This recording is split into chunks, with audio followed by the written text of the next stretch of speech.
যোৱা কিছু বছৰ ধৰি বিভিন্ন কাৰণত এই প্ৰতিযোগিতা বন্ধ হৈ আছিল।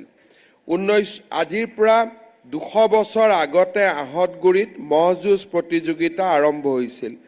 1972 চনৰে পৰা স্বৰ্গীয় গেৰেলাডা সোঁৱৰণী মহ যুঁজ চিল প্ৰতিযোগিতা আনুষ্ঠানিকভাৱে পালন কৰি অহা হৈছে।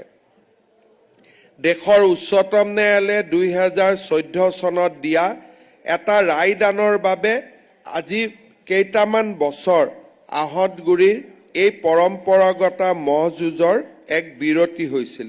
আজি আমি পুনৰ এবাৰ এই ঐতিহ্যক পুনৰুদ্ধাৰ কৰি অত্যন্ত সুন্দৰ আৰু এটা সুন্দৰ মন আৰু আনন্দৰে আমি এই মহ যুঁজ প্ৰতিযোগিতা অনুষ্ঠিত কৰিম।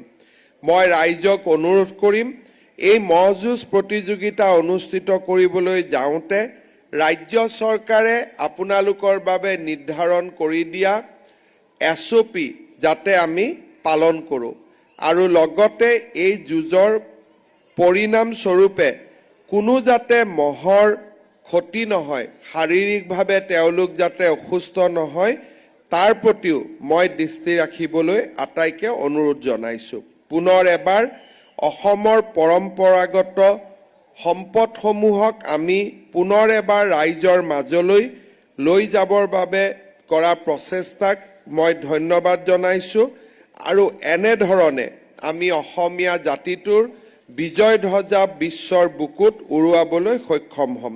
পুনৰ এবাৰ আহতগুৰিৰ ঐতিহাসিক মহ যুঁজ আৰু ভোগালী উৎসৱ সমিতিৰ সৈতে জড়িত আটাইকে ধন্যবাদ আৰু অভিনন্দন জনাই মই মোৰ বক্তব্যৰ সামৰণি মাৰিছোঁ। ধন্যবাদ। জয় হিন্দ, বন্দে মাতৰম।